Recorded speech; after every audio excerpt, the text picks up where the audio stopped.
Hello guys, ഇതെൻ്റെ first വ്ളോഗാണ് കേട്ടോ. ഞാനിപ്പോൾ ഇവിടെ ഉള്ളതെന്ന് ചിലവർക്ക് ഇങ്ങനെ മനസ്സിലായിട്ടുണ്ടാവും. ഇവിടെ സ്വന്തം ആറ്റിങ്ങലാണ്. ഈ കവറും തൂക്കി രാവിലെ എങ്ങോട്ടെന്നായിരിക്കും കാണുന്ന ആരാണെന്ന് മനസ്സിലാക്കി കാണുമല്ലോ, നമ്മുടെ സ്വന്തം ആസിഫലി.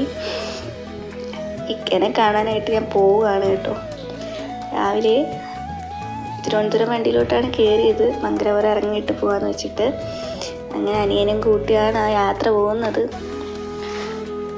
പിന്നെ ആസിഫിക്കനെ കാണാൻ പറ്റുമെന്നോ കൊടുക്കാൻ പറ്റുമെന്നോ ഒന്നും അറിയില്ല. ഇത് കുഞ്ഞു ഡ്രോയിങ്ങാണ്, നമുക്കെന്തായാലും നോക്കാം. നമ്മളിതാ പോത്തങ്കോടെത്തി. അങ്ങനെ നമ്മൾ പോത്തങ്കോട് രാജകുമാരി സിൽക്സിലെത്തിയിട്ടുണ്ട്. കാണുന്നതൊക്കെ ബോഡി ഗാർഡ്സാണ് കേട്ടോ. ചെന്നപ്പോൾ തന്നെ കുറച്ച് കൂപ്പണൊക്കെ കിട്ടി, അതൊക്കെ ഫില്ല് ചെയ്ത് കിട്ടി. 8:57 നല്ല മഴ ഉണ്ടായിരുന്നു അവിടെ ചെന്നപ്പോൾ തന്നെ. ആരെയെന്നൊക്കെ കൂപ്പണൊക്കെ വാങ്ങിയിട്ട് ബോക്സിലൊക്കെ ഇടുന്നുണ്ട്. അതൊന്നും കിട്ടില്ലെന്ന് നമുക്ക് നല്ലോണം അറിയാം. ഇക്കേനെ കാണാൻ പറ്റുമെന്ന് കൂടി അറിയില്ല. ആളുകളൊക്കെ വന്നു തുടങ്ങിയിട്ടുണ്ടായിരുന്നു. മഴ ഒന്ന് ചതിക്കുമെന്നൊക്കെ വിചാരിച്ചു, പക്ഷേ ഇല്ല, ഉണ്ടായിരുന്നില്ല. ചെണ്ടമേളവും കാര്യങ്ങളൊക്കെ ഉണ്ടായിരുന്നു. ഞാൻ ആ ഡ്രോയിങ് പിടിച്ചുകൊണ്ട് ഇവിടെ നിൽക്കുന്നുണ്ടായിരുന്നു.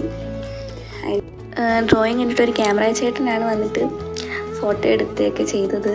അത് കഴിഞ്ഞപ്പോൾ അതിൻ്റെ കുറേ കോർഡിനേറ്റേഴ്സും കുറച്ച് ആളുകളും ഫോട്ടോസ് കണ്ടിട്ട് എന്നെ വിളിച്ച് സ്റ്റേജിൻ്റെ അടുത്ത് കൊണ്ടുപോവുകയാണ് ചെയ്തത്. കൊടുക്കാൻ പറ്റുമെന്ന് അവർക്കും വലിയ പ്രതീക്ഷയൊന്നും ഉണ്ടായിരുന്നില്ല, എനിക്കും ഉണ്ടായിരുന്നില്ല. അങ്ങനെ സ്റ്റേജിൻ്റെ സൈഡിൽ കൊണ്ട് നിർത്തി.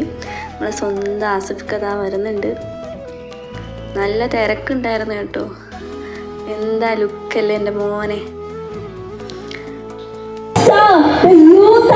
ഒരുപാട് ബ്രാൻഡ് അംബാസിഡർ ആയിട്ടുള്ള ചിരി കൊണ്ട് നമ്മുടെ മനസ്സൊക്കെ കീഴടക്കിയ, എതിരെ നിൽക്കുന്നവന്റെ മനസ്സൊന്ന് അറിഞ്ഞാൽ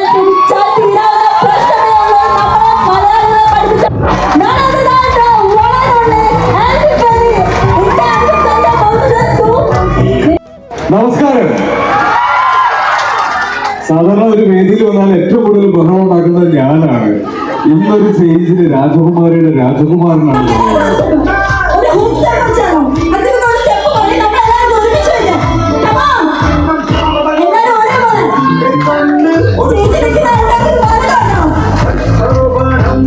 എന്നതാ സ്റ്റേജിൽ വിളിച്ചിട്ടുണ്ടായിരുന്നു. എങ്ങനെയോ ആസ്വദിക്കാനെ കണ്ടു, എൻ്റെ ഡ്രോയിങ് കൊടുത്തു. ഭയങ്കര സന്തോഷമായി കേട്ടോ.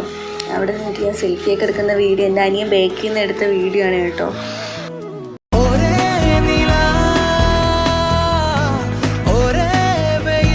നമ്മൾ തിരിച്ച് സ്റ്റാൻഡിലെത്തി.